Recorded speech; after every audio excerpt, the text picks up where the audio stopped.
Well, hello, dear friends and colleagues and distinguished guests. I'm Mary Moore. I'm chair of the Department of Health Informatics and executive director of the medical libraries. Einstein said the only thing you absolutely have to know is the location of the library. And I'm not going to embarrass you by asking you how many of you came to the library for the first time today, but I guess there's more than one. We're really glad you're here today. So are any of you fans of the author Neil Gaiman? Neil Gaiman? Okay, so I want to quote him too, okay? He said, it's still National Library Week.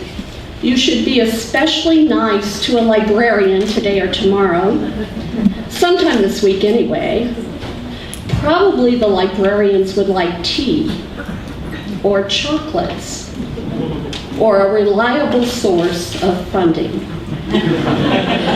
So you'll hear more about the Gross Lecture in a minute from our distinguished dean, but I want to let you know that the Gross family daughters, our longtime friends, Patricia Bergman and Carol Clarkson, provide us with one of our great, reliable sources of funding. So thank you so much. I also want to acknowledge the co-sponsors of this event, the Medical Faculty Council that is represented by Diana Lopez, and the Department of Family Medicine and Community Health represented by an international hero, Dr. Michelle Dodar. I also wanted to acknowledge President Shalala, who was last year's lecturer and whose influence is with us even today, although she could not attend. At the Gross Lecture 2 days ago, she said, Mary, her most important words, maybe not, but Mary, I'm going to get you a Starbucks. So Manny, would you please show our audiovisual aid at the back of the room? Manny's our project manager. We're ready. We've moved the administrative offices upstairs, and the Starbucks will be right back there in the corner, back where Manny is standing. And I hope you'll join us for the dedication in February when President Shalala will be here. Thanks, Manny. Well, we found out this morning that it was 58 years ago today, this very day, in 1955, when the dean of the University of Miami School of Medicine made the medical library an academic department, and he declared the librarian, Mildred Crow, a professor of medical bibliography. Now today, we're also very lucky to have a dean who appreciates libraries and information resources as vital to inform health decisions. You know Dean Pascal Goldschmidt and his many accomplishments. He received his medical degree in Belgium before coming to Johns Hopkins University. At Hopkins, he was an associate professor in the departments of cell biology and anatomy, the Department of Pathology, and the Department of Medicine in the Division of Cardiology. He went to Ohio State, where he was director of cardiology, and he built the Heart and Lung Research Institute and a heart hospital, and then he joined Duke as the chief of the Division of Cardiology and later as the chair of the Department of Medicine. So that brings us finally to Miami, and here he is our senior VP for Medical Affairs, Dean of the School of Medicine, and CEO of the University of Miami Health Centers. Of course, all that pales when you consider your greatest accomplishment, which is that he was a Gross lecturer 4 years ago.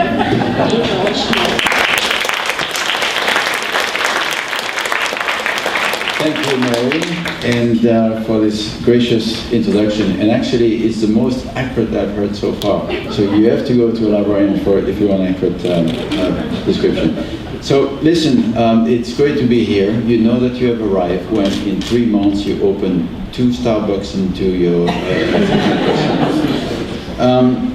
but really what we're here to celebrate is, and welcome everybody, is for the 12th Biennial Round H and Ruth F. Gross Lecture. We are so grateful for Ruth's generous endowment in honor of her late husband, which supports the Calder Library and this lecture series. I'm delighted that the Gross daughters, Patricia Bergman and Carol Gross Clarkson and their families and friends are with us here today. Please raise your hands so that we can be recognized by the audience. Thank you very much.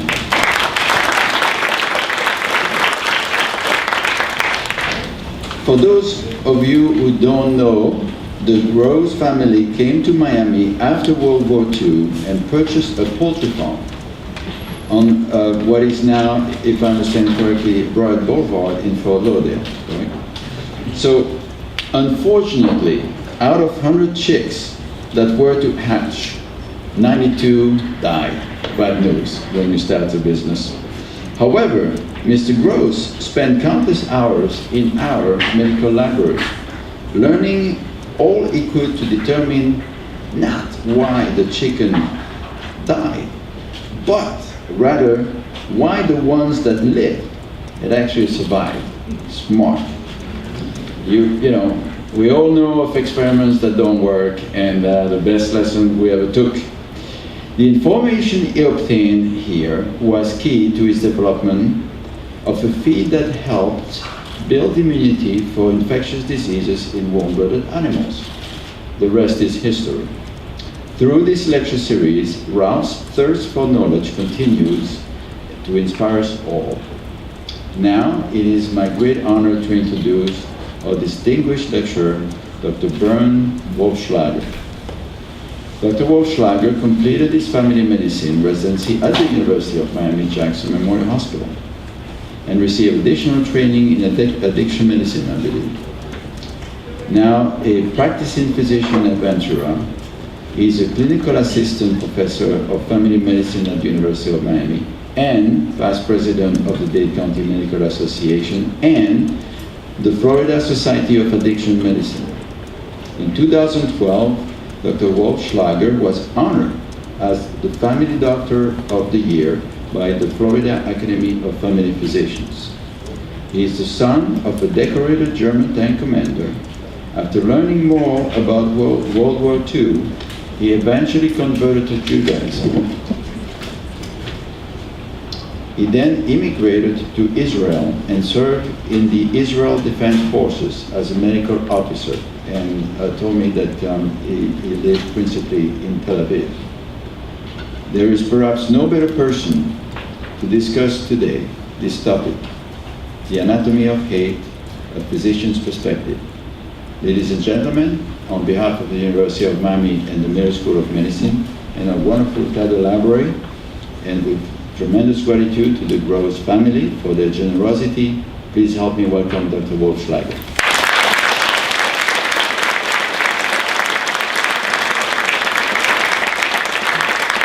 Well, thank you, Pasquale, for the introduction.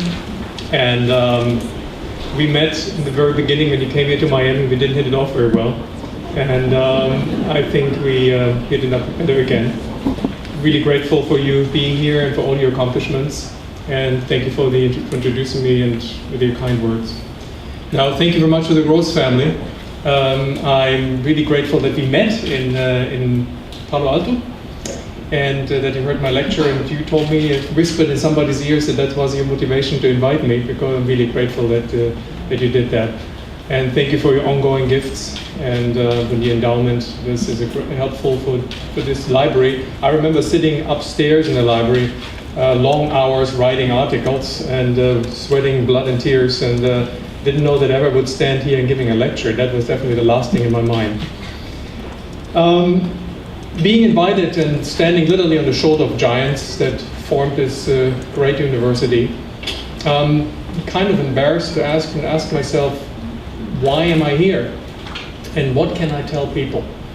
Because I'm not a psychiatrist, I'm not a scientist, but I'm a family physician, which qualifies me actually to talk about something that many don't want to talk about. It is what makes us human, and who are we? And my life, fortunately or unfortunately, made me aware about the reasons and the origins of hate, bias, bigotry, and stereotypes. Not because I started to study very early the ancient texts and dove into psychiatric elaborations. No, I did not. I learned from experiencing what hate meant and what hate means and what hate can do. And it started, as Pasquale introduced me, that I was born at a place and a time which was the epicenter of hate in the past, in Germany.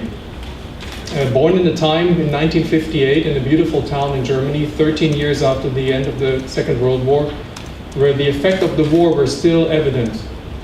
They could be felt. And as a first generation German, or first and a half generation German born after the war, I felt it. I didn't experience it intellectually, but I felt it. It started out that born in a beautiful historic city called Bamberg, and anybody ever been in Germany, or those who have not yet been in Germany and venture to go there, I invite you to visit Bamberg. It's one of those picturesque cities out the tourist brochure in Germany. Untouched by wars, a city full of history called the Rome of the North, 1,000 years old. Literally you walk in a living and breathe a living museum. But as a child, I learned very early on that we needed to learn about the past dating back 1,000 years, but recent past we were not allowed to ask questions about. Questions about what happened. Why are there 15,000 American soldiers and family members in the city of 75,000? Why our country is divided. Questions, normal questions that of course I asked my parents. And my father and my mother were very tight-lipped. The past, nobody wanted to talk about it. It's gone, it's over. We began anew, 0 hour happened. And since 1945, since the end of the war, we're building a new country. That was kind of the tenor that I heard. But slowly but surely, my father opened up, and on long walks that we had on Sunday afternoons, it was before the time of TVs and Google and Schmoogle and all the things that you have to distract yourself, my father started to talk. And he told me a story about him growing up in the Germany of post-war, First World War, Germany of course, and becoming a young tank commander under the command of General Guderian, the father of the German Blitzkrieg, and belonged to one of the elite units of the German tank forces, and at the age of 23, 24 rose up to the rank of a major. And battled on every war front that Germany opened, from September the 1st, 1939, the attack on Poland, to the attack on France in 1940, and then the invasion of the Soviet Union in the summer of 1941. And on every battlefront, his tanks were the first to roll in. And for his accomplishments, specifically on the Eastern Front, he was awarded the Knight's Cross by a man whom he still referred to adoringly as his Führer, Adolf Hitler. And he showed me that Knight's Cross, devoid of the swastika though, on every occasion that he had, and was wearing it on every occasion that it was, for example, Christmas, proudly around his neck, and demonstrated that the past was something that he was fondly remembering as the best time of his life. And this message that the past was the best time of his life was reinforced by his old war buddies who came to visit our house at least once a year to celebrate the good old times. And so as a child, I grew up with the image of my father, the knight in shining armor, the man whom I looked up to, the hero. Now, my mother told me a completely different story of the war, a war of suffering, of pain, a war that led to the loss of everything that was dear to her. She was an ethnic German, a Sudeten German, growing up in Czechoslovakia. Is an ethnic group that lived there for several hundred years. And as a result of the war, everything was lost due to the fact that the Soviet troops invaded Czechoslovakia and all Germans were evicted. So a wealthy merchant family had to leave everything behind and wound up in the western parts of Germany penniless. So the war is glory and the war is horror, these two pictures painted in my mind. And until that time, I didn't know anything else about that war. But there was something curious about the house that we were living in that stimulated my interest and triggered my interest to think about it and learn more about it, because there was a picture of a man hanging in this massive stairwell, that wooden stairwell that leading upstairs to the landlady. And this picture, this portrait of the man, was a painting. And he looked like my father, in uniform, with the officer's insignia, the Knight's Cross around his neck, the officer's cap. And of course he was not my father, I knew that, but I didn't know who he was, so I asked my father who this man was. And my father didn't want to talk about it until one day he said he was a traitor. In German, ein Verräter, and he didn't want me to learn about him, and he wouldn't talk about him. Now this picture of this man belonged to the lady upstairs, the landlady, who lived alone in this large apartment. And she told me who this man was, that he was Count Klaus von Stauffenberg. The German colonel was leading the assassination attempt on July the 20th of 1944, trying to assassinate Adolf Hitler, which failed. and she was his widow, Nina von Stauffenberg. And from her I learned, bit by bit, that there was a different Germany. People that looked alike, but acted differently. People like my father, who blindly followed, and people like this man, this Colonel Count von Stauffenberg, who did not follow, but followed then eventually his moral compass and resisted. And I asked why. Why did that happen? And why were people acting differently? And no answers were given. In school at that time we learned eventually about the Second World War. We learned that the Nazis suddenly appeared on the horizon in 1933, toppled the nascent Weimar Republic, established a brutal dictatorship with concentration camps, triggered the Second World War. 80 million people died. Among them were 6 million Jews as collateral damage of war. And then the Nazis disappeared, huff and puff. Kind of the Huns invaded and then were gone. Nothing else. This was the tenor. But then came the summer of 1972, which changed everything. The Olympics in Germany. And you ask yourself, what is the connection between the Olympics in Germany and the anatomy of hate? Well, the Olympics of Germany were supposedly the event that should demonstrate to Germans and to the world that this is a different Germany. Not the Germany of 1936, which hosted the Olympics at that time by Adolf Hitler, abused for propaganda purposes, but the Germany of 1972, the democratic Germany, the Germany led by a democratically elected chancellor who at that time, his name was Willy Brandt, was demonstrating to the world that this is not only a different Germany, but he experienced the suffering like so many survivors like it himself, because he himself was a survivor. He himself had to flee Germany in 1933 and return to Germany in 1945. And he wanted to make sure that we as young Germans experienced Germany through his eyes. And in December 1970, 1 year after his election, he traveled to Poland, and in front of the Warsaw Ghetto Memorial, he sank on his knees, bowed his head, asked for forgiveness for what had Germany done. And that picture was, of course, on every front page of every German newspaper. And my father slammed the newspaper on the breakfast table that morning, I was 12 years old, and screamed and yelled, "Wieder ein Verräter," again a traitor, because there was nothing to forgive for. Nothing happened that one has to forgive for. And I asked myself a devout Catholic, my mother was a very conservative Catholic, my father Protestant though, and for my mother the traditions, the Catholic traditions were very important for her, and she raised me not only as a Catholic boy, but she sent me to Catholic school. I was an altar boy and I was slated to become a priest even, so wouldn't have been here and talking about it. And for me, kneeling in front of the memorial was something, a devout gesture that I didn't understand what my father was so angry about. And then 10 days later, and 2 years later, this chancellor opened the Olympics to a great fanfare. He had a tremendous moral standing in the Western world. And everybody watched the opening of the Olympics, of course, throughout the world, in our house. And all the teams parading to the stadium, we watched it on TV, and suddenly one team paraded into the stadium carrying a flag with a star inside. Of course, of those you know, it's the Magen David, the Jewish star. I had no idea what that meant. I just knew that the reaction of my parents was telling, because at that moment nobody talked. As if a ghost appeared on the screen. Something from the past that nobody wanted to talk about. Embarrassing silence. The silence that I knew meant I should not ask questions. And then 10 days later, the same team that so proudly paraded into the stadium was brutally attacked by a group of Palestinian terrorists. We know now that these terrorists were guided by the East German Security Service, the former communist Germany. Attacked the Olympic Village, attacked the Israeli athletes, killed 2 of them on the spot.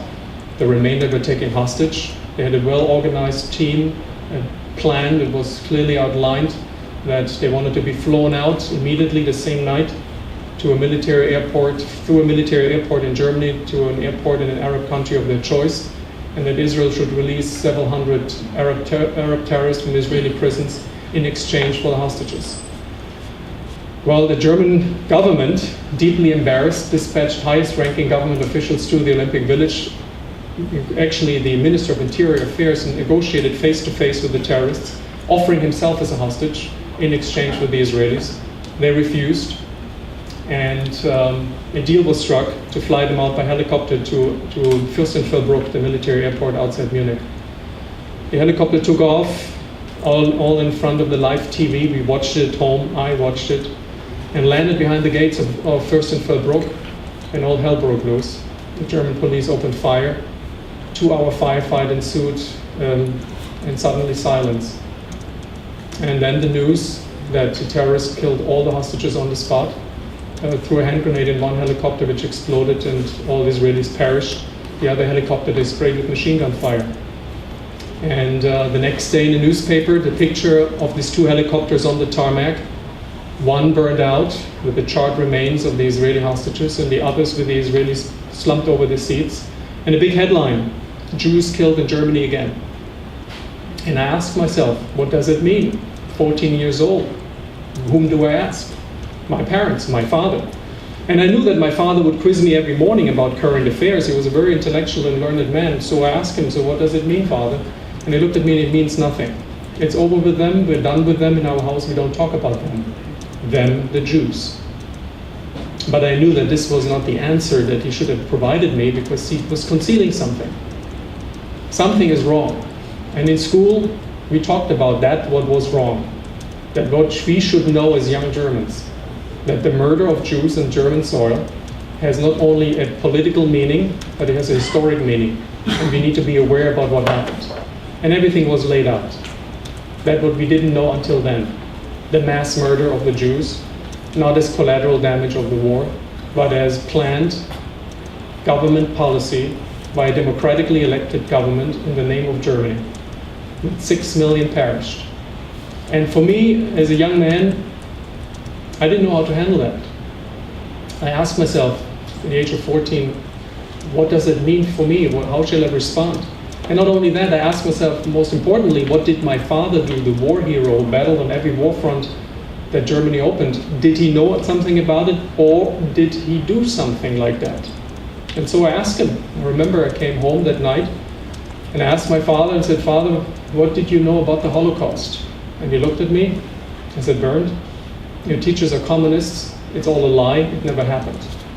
And don't listen to them, it's indoctrination. Here I was between the rock and the hard place, trying to believe my father, a very strong man, very dominating personality, but I loved and respected him, more respected than loved probably. On the other hand, my teachers, whom I respected, what to believe and what not. And here at that point in time, my curiosity turned into intellectual curiosity. And I started to read, and here in the library, where else should I go but into libraries? And I entered the world of libraries that were available to me in my hometown, and then not far away was a major university library. And I read anything I could, anything about that time, in different languages. It was provided in German, in English. And the more I read, the more desperate I became to know the truth. Because something was terribly wrong. Something was wrong that my father wouldn't share. And I decided to ask him, dare to ask him. And over the course of several years, my questioning revealed the following, and the answers came out in phases.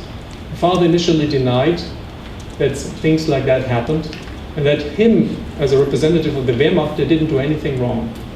That this was all done by the SS. And now, my knowledge, what I learned, I knew that that was a lie, combined with what I learned from the landlady upstairs, Nina von Stauffenberg, the widow of Count von Stauffenberg, I learned that there were 2 different Germanys. The Germany that my father represented, blindly following orders, compartmentalizing, and executing what was necessary, what they thought to do. And the Germany represented by this man, this hero, Count Klaus von Stauffenberg, who followed his moral code. An officer, an elite officer, a decorated war hero, who literally sacrificed his life for something that he felt more important, to fight the bigotry and the hate in Germany. And he was executed for what he did. And by the way, his wife and all and his children were given up for adoption. His wife was thrown in a concentration camp. So I knew that here my father lied, which was a very tough, for me, a tough truth to swallow.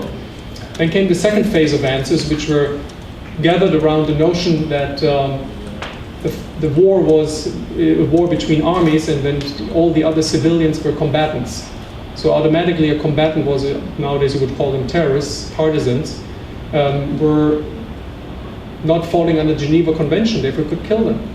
i.e. the killing of civilians, was allowed by the rules of war. And then came the last phase of answers. Actually, there was just one answer that he once gave me. And this was the answer that triggered me to turn away from him when he tried to rationalize the Holocaust as a necessity that had to happen to clean up, for ethnic cleansing. That it was necessary to get rid of the riffraff in the world by the right decision to establish camps to concentrate those who represented the riffraff and to kill them. And he justified the Holocaust. And this was the last straw that broke the camel's back. Literally, I turned away from my father emotionally, physically. I left him. I did not want to communicate with him anymore out of shame, guilt, and anger. And this shame, guilt, and anger turned into curiosity that was fostered and supported by one of my teachers, a former Jesuit priest, who helped me and guided me in this endeavor to understand. And he recommended something that for me as a Catholic at that time was very logical: to make amends. And to make amends to those who were harmed, which I did. I didn't know how, I wanted to. And he set me up with a group of young Israelis, Jews and Arabs alike, invited by the Catholic Church to Germany. And there I met for the first time Jews ever in my life. At that time in Germany, there were about 25,000 Jews, not more. In a population of 65 million, I may use the term needle in the haystack. I never met any, and you could not meet them without being invited. And I met for the first time Jews. And what I met are people who were like me. There was nothing different. We were people, human beings, the same interests, the same fears, the same questions, seeking the same answers. And I decided, after I established a positive rapport, and to be euphemistic, with an Israeli girl. I heard it's a PG-rated event, so I have to be a little careful in my description. And I decided to visit Israel to experience through my own eyes, throughout my own experience, gathered this experience, what it meant to be Jewish. And I had no money, there was a slight impediment. So I hitchhiked to Israel via Italy and Greece, and took a ferry on the last step of the way. And arrived in Israel and experienced through the friends that I met the country. And the first stop that I had was, which I didn't know, was a family of Holocaust survivors which actually hosted me. And they concealed it for me who they are. And during a conversation in the evening, the father of this girl whom I met showed me why he didn't want to talk with me about the past. He rolled up his sleeve and pointed to the number tattooed and said, I never wanted to talk about it, I never wanted to talk about it with the German, but I feel today that I need to. And he introduced me to the concept of the Shoah, the catastrophe, far away from the concept of the Holocaust, which, by the way, is a horrible word. I personally avoid using it because Holocaust is Holocaustus, the burnt offering, which by no means was what happened in Auschwitz, Theresienstadt, Treblinka, Majdanek, and all the other hundreds concentration and mass destruction camps was a burned offering. This was mass murder. Therefore, the term in Hebrew language, the Shoah, term of it's hard to translate as the destruction, incorporates that what truly happened. And he took me to Yad Vashem, the Holocaust Memorial in Yerushalayim, in Jerusalem. And through his eyes, I experienced what it really meant to the people, what was done to them by us. And here I was, as a young German, with a mixture of shame, guilt, curiosity, anger, fear, hope, trying to understand what happened. And I asked myself a simple question from this encounter. How can it be that people that suffered so much can continue not only living, personally rebuilding their life, but rebuilding a country and rebuilding their professions and continue to have an optimistic outlook in their lives? And having a faith that they never betrayed. And they had all reason to felt betrayed. And I became interested in Jews and Judaism. And most importantly, I became interested in the humanism that they represented. And on my way back to Germany, I decided that I wanted to experience Judaism through the eyes of Jews and wanted to learn more about it. And I approached a small Jewish community in my hometown, which was comprised of a group of Holocaust survivors, which most of the Jewish communities in Germany were at that time. All were Polish Jews. And I was accepted in the small Jewish community, reluctantly though, as a Shabbos Goy. Those of you who are not Jewish, a Shabbos Goy is a non-Jewish person who helps a Jewish community to do all the chores that are forbidden to conduct on a Friday and Saturday, to do all that, like turning on the light, heating up the food, preparing, do menial labor and work, all that what an Orthodox Jew cannot do during the Shabbat. And so I became the Shabbos Goy, the non-Jew who assisted the Jewish community. And I did that week by week, month by month, holiday by holiday, year by year, and slowly grew in this community of survivors into a family of choice. And initially was not well accepted, but respected, but not accepted, and absorbed what was going around me almost by osmosis, and trying to learn as much as I could. And the more I came close to this community, this family of choice, the more I distanced myself from my family of origin, and clearly represented by my father, who eventually said in very stark terms, he told me, it's either us or them. And I chose them. And 5 years into that process of spiritual approachment, so to say, I felt so strongly about me belonging to this family of choice, which was more than just religion. It was a culture, a living together, a feeling together, that I asked to undergo a conversion, which was highly unusual in Germany. And the chair of the Jewish community, his name was Itzhak Rosenberg, I never forget him. He told me that's a bad idea, which, by the way, in the Jewish faith, you have to be discouraged to do that. And he sent me to a rabbi in Frankfurt who tried to discourage me too. And I convinced him to teach me. And over the course of the following 2 years, I learned the formal aspects of Judaism. And 2 years later, in the spring of 1986, I was allowed to pursue a formal path towards conversion, and converted in November 1986 after 7 years at a German rabbinical court, which was a very unusual decision and a very unusual procedure. I remember that day because it felt like I literally changed my identity. And I was told that if I'm doing this and undergo this procedure, this would be it. And it was it.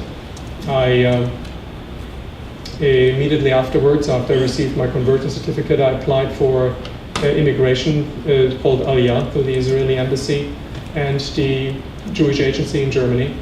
And 60 days later, it was granted immediately, because who wants to go to Israel from Germany? I took a one-way ticket from Germany and emigrated to Israel, where I started my integration into the society, which was a difficult process, because here I was, in the core of my being, a German, the son of a perpetrator, the son of a Nazi, who became an Israeli citizen, and in the end, by being inducted in the Israeli army, became then an officer, and in the rank of a captain was commanding fellow Jewish soldiers who had a completely different background. And I felt so conflicted, and I felt so overwhelmed by this feeling that I concealed my past completely from everybody. The only thing what my friends knew and everybody else knew, that I'm a Jew and that my name is Bernd, it's kind of a funny name, and that I made Aliyah from Germany. And I concealed it totally, including from the ones most close to me, my family, and my wife, whom I met in Israel. And when we came here to the States to start my professional career and enter a residency training program, which was interrupted in Israel through multiple deployments that I had in the military, I decided to, and my wife decided for me, because she wanted to come here, that I should do a complete training at least for 3 years, and then I still have the opportunity to go back. I grew up and my children grew up. And my children, my son specifically, who is now 24, asked me a simple question one day. He asked me, "Dad, who is my grandfather?" And that moment I knew that I had to reveal myself and be honest. And I told him the story. Now, when you have a 14-year-old boy, he was 14 at that time, and you tell him a slightly unusual story about his own father, that the reaction was predictable. That's a cool story, Dad. Let me share it with everybody. Which of course was not my intent, and I was scared stiff that he would do that. And all my children at that time went to Jewish schools, and as you probably, those of you who have children in religious schools, in my case a Jewish school, they have family history days, and specifically in Jewish schools they're being cherished, that you learn your own identity. And as you can imagine, when it goes around sharing your family history, then when the turn came to my son that he had to give an answer, and his answer, I was not there, was the following. He raised his hand and blurted out that my grandfather was a famous Nazi, which is a little problem in a Jewish school. That normally triggers an immediate response by teachers, and I went to the school and had to speak with the principal, and the principal was slightly upset because he thought my son lost his marbles, and at that time I went to divorce, and he thought that was the reason that he was so exaggerating. And I had to pull my son out of the hot zone and told him the story as fast as I could. And the rabbi who was there during the conversation motivated me and encouraged me to share that. And I said, Rabbi, why should I share that? Why should I share this story? Because it's a painful story. There's nothing to be gained from. He said, there's a lot to be gained from it. It can teach us a lot. And then at that moment, for the first time, he made me to share the story to the children of my son's class. First time I shared that, the weight was lifted off my shoulders. And the first time I asked myself the question why I never closed this circle of life which I opened so many years ago. Why I'm still living with the shame. And why I'm not willing to open up. And that's what I did. I knew that the first step that I had to do is to go home. After almost 20 years, I traveled home to Germany and visited my parents' grave, which was the only place where I know I could visit them. I knew that they died. I actually was informed about my father's death 6 months after I left, and I was prohibited from attending his funeral, that I was taken out of his will, that I should not carry his name. And I was informed about my mother's death a few years later, but I never visited their gravesites. And ironically or tellingly, I took my son at that time home to Germany, to Bamberg. I found my parents' grave 2 to 3 rows parallel to the wall that separates the Christian from the Jewish cemetery, which is not unusual in old cities in Germany. And that wall is not high enough to conceal the gravestones on the other side. And so on certain times of the day, these gravestones cast a shadow to my parents' side. And so I'm standing there and trying to find the right words to share with my son, trying to dig into something philosophical, and I couldn't find any words but just to tell him, your parents, your grandparents, my parents are still living in the shadow of history. And they never escaped the shadow of history, because they chose not to escape it. But the history will always be there. And you have to take active steps to step out of the shadow, face history in history terms, by looking back to learn, which enables you to move forward in avoiding these mistakes that were made. Horrific mistakes that I could not undo, but I can at least translate these mistakes in better actions in my personal life. And that's the reason why I then later decided to talk about it and write about it. And write about the anatomy of hate, but not from an intellectual point of view, which is often then a lecture which causes whiplash injuries because people fall asleep and snapping backwards, but to talk about it from an emotional point of view. Because the anatomy of hate is something that is very personal. For me, it is very personal, but it should be personal for you, because hate is a human quality. And when I state that, people when look at me are surprised. It is something that is in us, not because it is a mistake of nature. It was an evolutionary necessity to carry in us biased thinking in categories, knowing what's good and bad in order to avoid danger.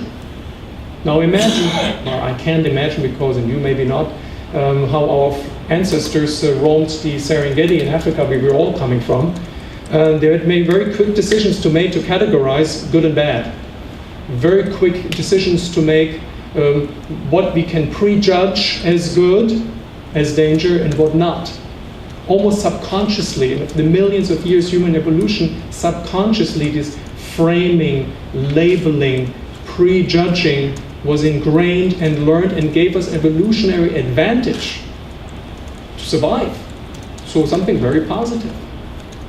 Now moving into a more complex society where we're not being threatened by tigers and not having to make quick decisions who may take away our food. These behaviors, these subconscious reactions got turned into maladaptive behavior patterns and needed to be modulated by moral codes in order not to react like that, which often, of course, failed. And these subconscious behavior patterns stayed with us. And this stereotyping of others who are different, and this prejudging of others who speak different, act different, look different, is within us automatically. It happens with newborns, that newborns will automatically react differently to somebody and something that is different to them than the ones that they're exposed to. These are normal patterns of recognition, subconsciously, unconsciously processing, which don't serve us well in a complex society which is based on cooperation, altruism, empathy, demands living in complex environments. Here we have a maladaptive pattern in us that is with us that unfortunately, if in the context of society, can lead to horrific outcomes. And what happened in Auschwitz and what happened in Treblinka, when I walked the killing fields of Auschwitz and Treblinka, I still could not grasp the enormity. That is what we can all do and accomplish. It is not about what is typically German, and it's not about what's typically Caucasian, or whatever you want to use. It is typically human. Now we have a tremendous capacity, and like my father represented that, to compartmentalize, knowing that was what is right and what is wrong, to separate it and rationalize it. And this compartmentalization found its eclipse, unfortunately, during the time of the Holocaust, and represented, in speaking here at the University of Miami in a medical school, by German physicians. I had unfortunately I had the misfortune to get to know some of those former Nazi doctors. One of them became the president of the German Medical Association, Hans-Jürgen Severin, from 1973 to 78, who himself participated in euthanasia experiments. And to paraphrase what most of them said, and one of them who I met said it too, that they were completely dedicated to medical ethics, completely dedicated to heal, and they would act, for example, appropriately to remove a diseased appendix, and use that analogy to say a diseased gangrenous appendix, there's no difference to the Jew who is a diseased gangrenous appendix that needed to be removed. Compartmentalizing their own professional ethic, compartmentalizing their thinking, knowing exactly what is right or wrong, but rationalizing it. It's unfortunately part of our humanity, which has repeated itself over and over and over again. I have to mention Cambodia. Those of you may remember the killing fields of the Khmer Rouge. Or in Rwanda, blacks against blacks, Tutsis versus Tutsis, in the beginning of the 90s, or in the center of Europe in the 1994, 1995, the murderous wars in Serbia were whites against whites, Serbs against Muslims, herding Muslims into concentration camps, starving them to death, beating them to death. It happened all over again. So I'm mentioning these ethnicities because it has nothing to do with ethnicity. It has to do with the fact that these are humans against humans. And you ask yourself, what it has to do with me? These are extreme examples. I understand that. Intellectually, I can process that. But in my daily life, it has nothing to do. Well, here is the wake-up call for us as physicians, which is another reason I feel honored to speak here at the university, that we as physicians, unfortunately, perpetuate the same thinking patterns. If a white physician treats a black patient, will treat him or her differently than he treats the white patient, subconsciously. and subconsciously will withhold certain treatments based on his or her judgment, based on his prejudice. And this has been demonstrated in clinical trials over and over again. Without wanting to do it, doing it. That those from the other group are being treated differently. And this can have disastrous outcomes, withholding certain care. These are the same subconscious thinking patterns of framing, labeling, prejudging, stereotyping that have followed us from the dark ages of the Serengeti to today. But we should be aware about it. And my reason talking and speaking is creating a certain level of awareness, contributing modestly, of course, to create awareness, and then teach young students and young physicians to think differently. And this is the uniqueness of a place that you are practicing in, like the University of Miami, a multicultural cosmos, a United Nations of medicine, where people from all over the world are attracted by the high quality of care that is being provided, the high quality of training, coming together, but bringing the same prejudice, stereotyping, and labeling, and probably mispractice and misplace that their potential talent that they can evolve. And here comes the challenge, how we can address that. And here comes the challenge which each of you, either as a teacher or as a student or as a researcher, in whatever function you are, to contribute to change that. And that change process includes empathy building, altruism, understanding the other, cognitive function versus cognitive dysfunction, trying to identify this framing and labeling through conscious thinking processes that one should try to activate after the subconscious automatically jump forward, and teaching this within the context that you have provided here in this framework. And this is possible. This is absolutely possible because you have the necessarily critical material provided here in this wonderful place. And this is the challenge that I bring to you, because from my personal experience, and some people said his sad story is not my story, but my personal experience that I bring to you is an experience that I went through, had to consciously go through this recognition of what was wrong, transform in order to change, and then take the knowledge that I acquired, the cognition that I gained, in order to help others. And this is difficult. And it takes sacrifice. And it takes active involvement. And it takes daily change. It is a daily effort. But I'm confident that each of us engaging in this transformative processes, recognizing our own deficiencies, that we can change the world to something better. And this is not just a word that we just politicians state, and they love to do that, of course. But it is something that every religion, every moral codex demands from us to build a better world. I, as a Jew, and we as Jews, we talk about tikkun olam, repairing the world. In the Christian religion, there are other concepts. But this is something where we all can be a participant.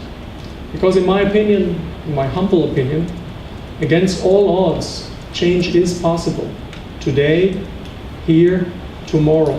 In this world that we are living in, this small world that we are living in, deserves it and demands it from us to build a better world. Those who came before us, those who perished, actually should obligate us to look back in the past from learning, to learn, to create a better world, and do it in our daily personal life, professional life, and specifically we as healers to make this change happen. With that said, I want to thank you very much. Thank you, Pasquale. Thank you, University of Miami. Thank you, the Rose family. And I'm probably the last thing that stands between you and the reception, so I want to close here. Any questions you want to have?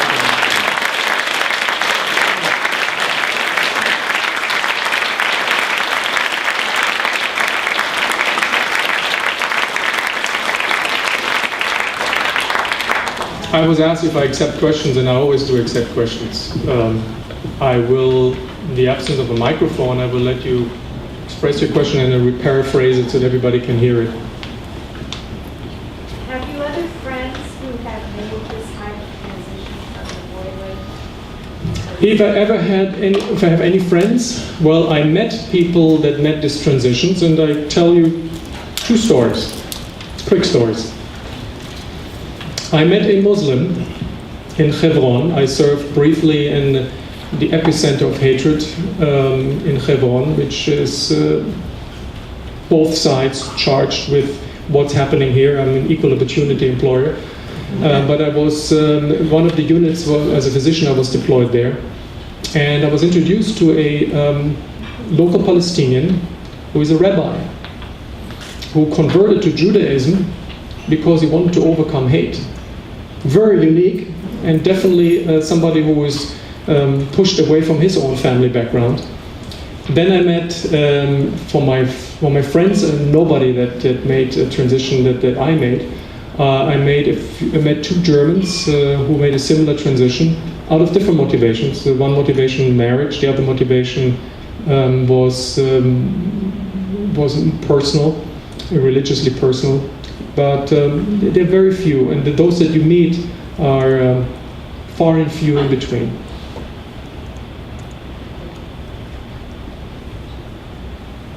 Yes?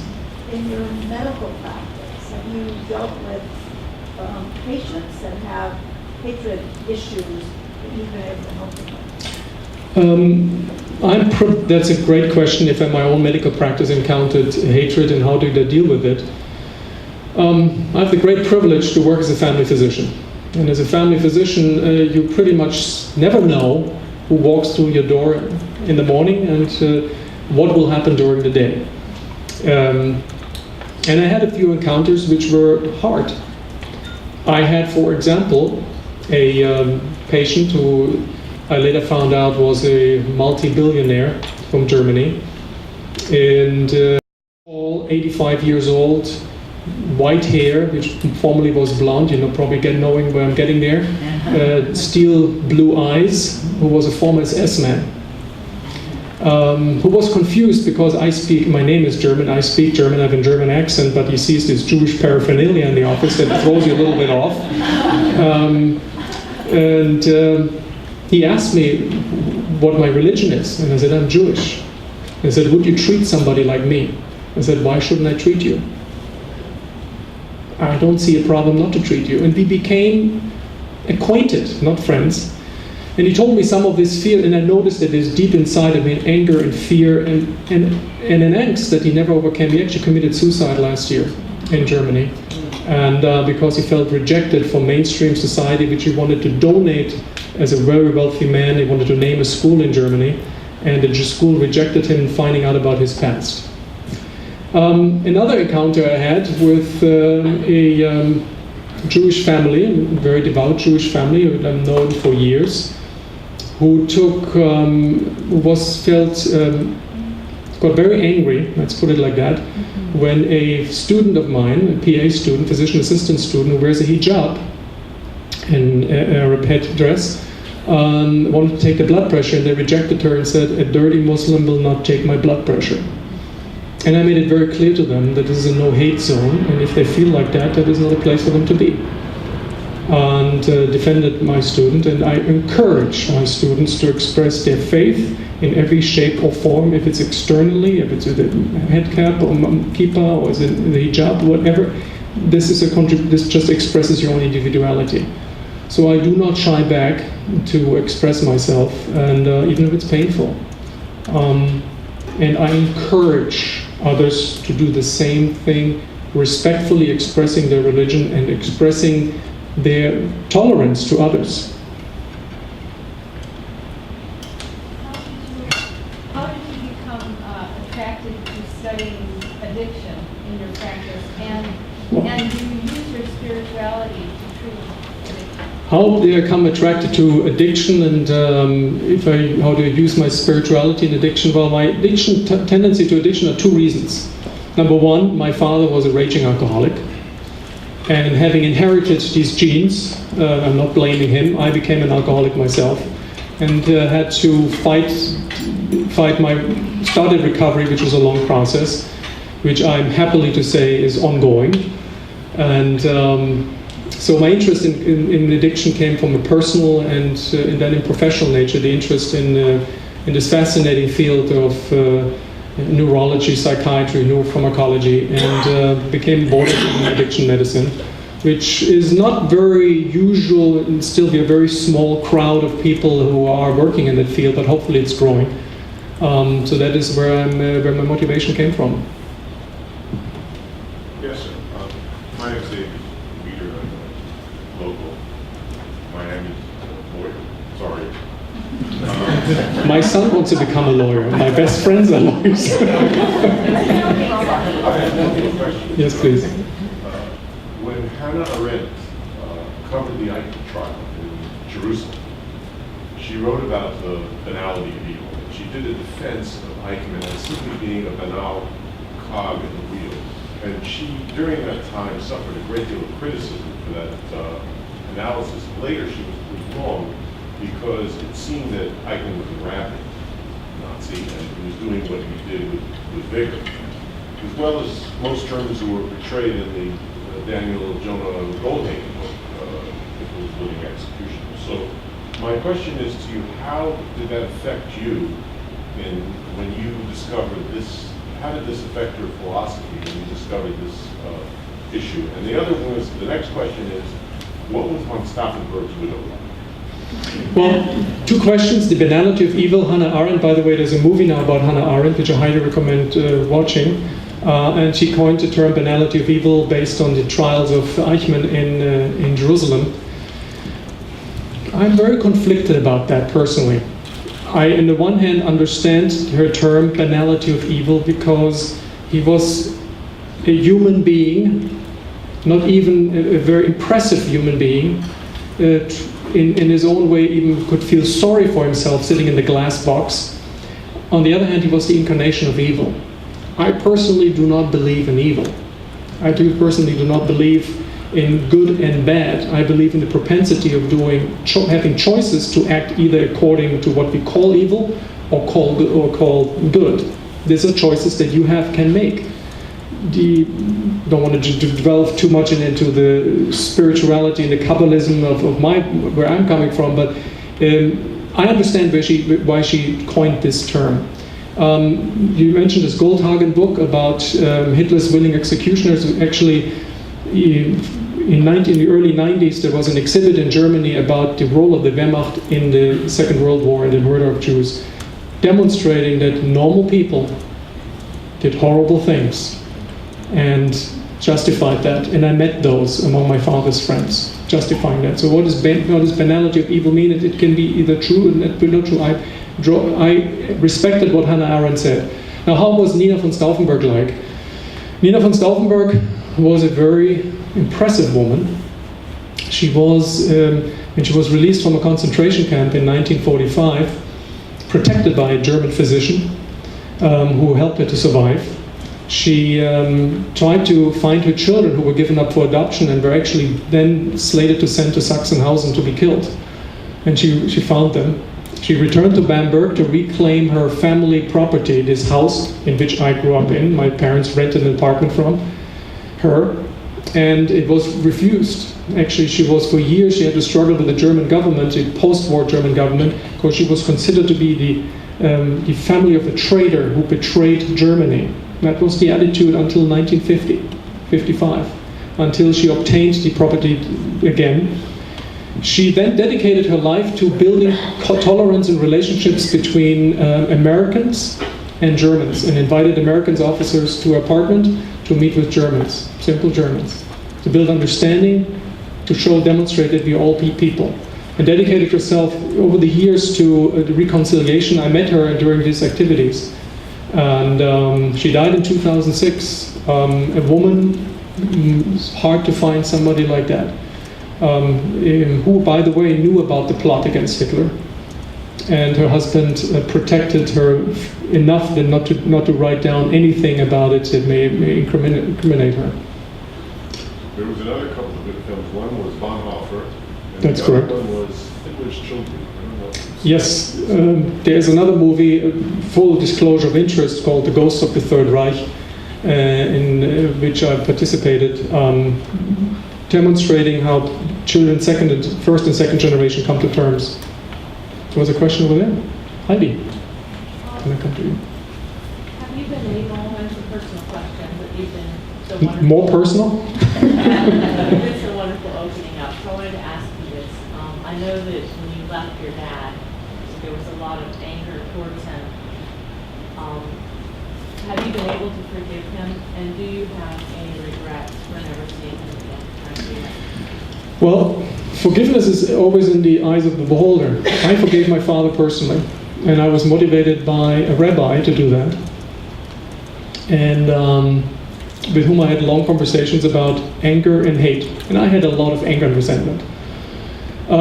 That's personal forgiveness. I cannot forgive him what he did. And I found later out, and I'm still finding things out, I read actually after the fall of the wall, access was granted to some of the archives of the Wehrmacht, which was in East Germany, and I, to the Freedom of Information request, I found my father's denazification trial information, and they were tough because he was involved in the murder of civilians.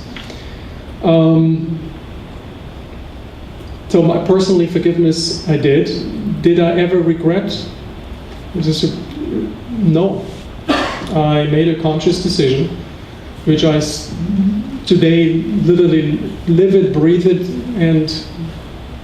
and try to continue living it with the same fervor that I did before. I never regretted it. I do regret one thing, that I never had the opportunity to close the chapter with my parents as long as they were alive. That I regret, but it did not happen. So that's the only regret that I carry.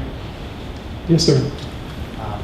You mentioned that working as a family physician in a large metropolitan area, especially like Miami, with its unique blend of cultures, you come across all different creeds, ethnicities, religions, and attitudes.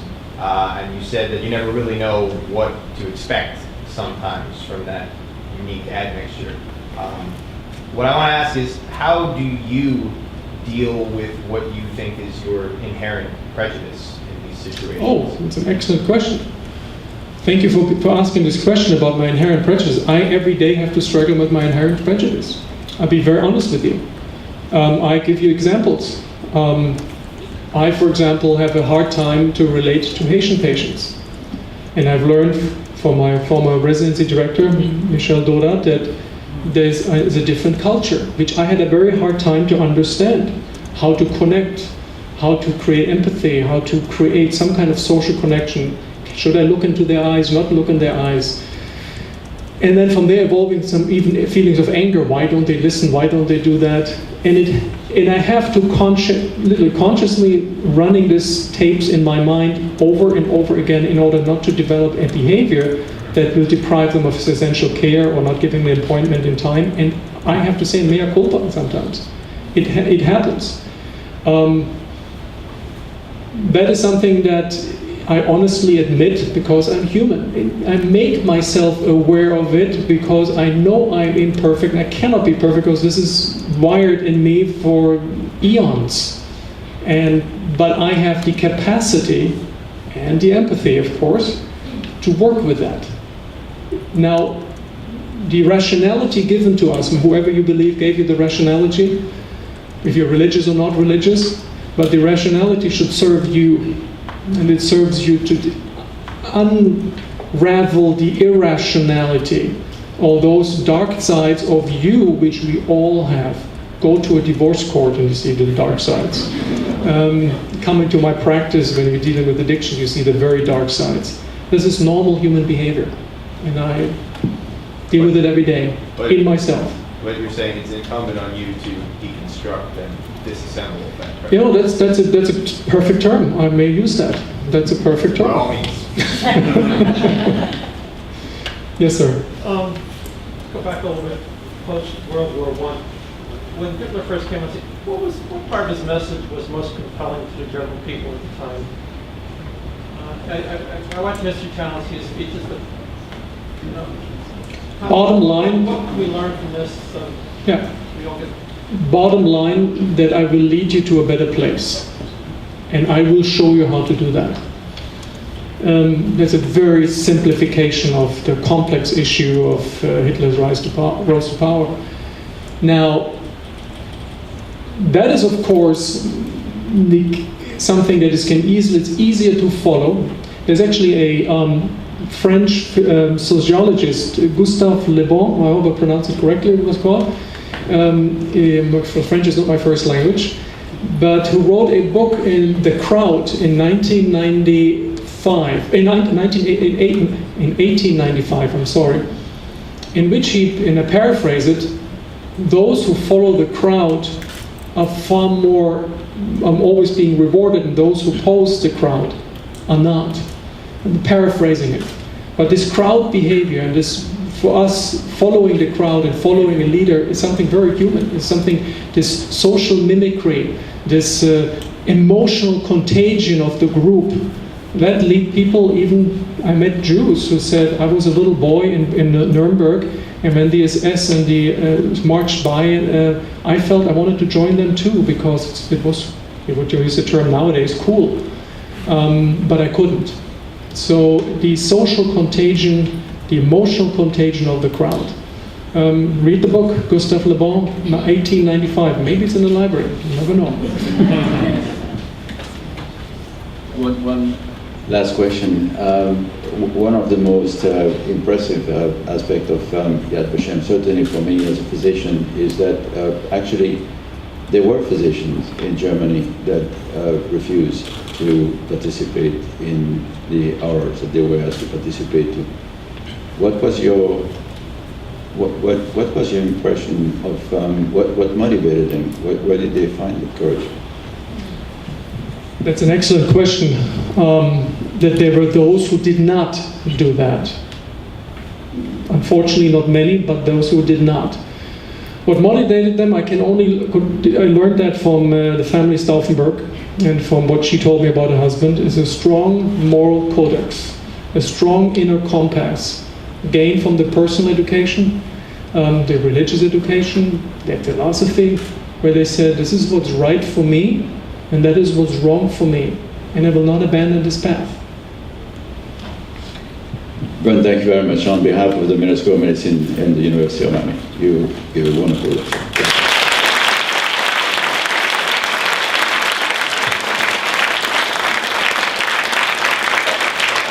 Thank you very much. Thank you, Dean Goldschmidt. Thank you, Dr. Volschlager. I hope that you will please accept our award for today's lecture behind you on the table.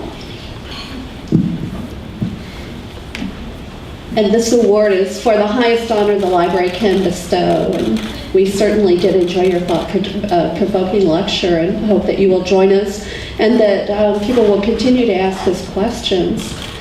Thank you.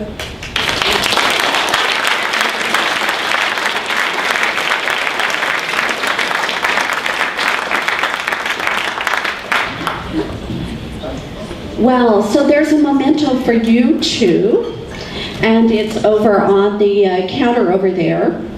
And I hope they prove useful. This is a stemless wine glass, so you can appear both devoted to UM tonight, but also discreet in any photos that our paparazzi may take. And inside the stemless wine glass, since it gets dark so early, we gave you a pen/flashlight so you could find your way home tonight. I wanted to thank, of course, Dr. Volschlager, but also to thank the Gross daughters, Pat Bergman and Carol Clarkson and Dean Goldschmidt, our Calder Library Committee represented by our chair, Dr. Ken Muller, and our vice chair, Jonelle Potter, Dr. Jonelle Potter. The Medical Council, the co-sponsors of this event, represented by Dr. Lopez. The Department of Family Medicine and Community Health, represented by Dr. Dodard. The Dean's Office, who really helped us get the word out to you. Communications, who did likewise.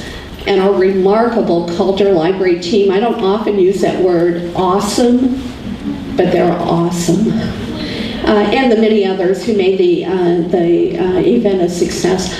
I've got to thank every department and facilities tonight because they really came together to make this library shine. So now, after this stimulating afternoon, I hope that you will please enjoy some good food, good wine, good company, and especially good health. And so let the festivities begin.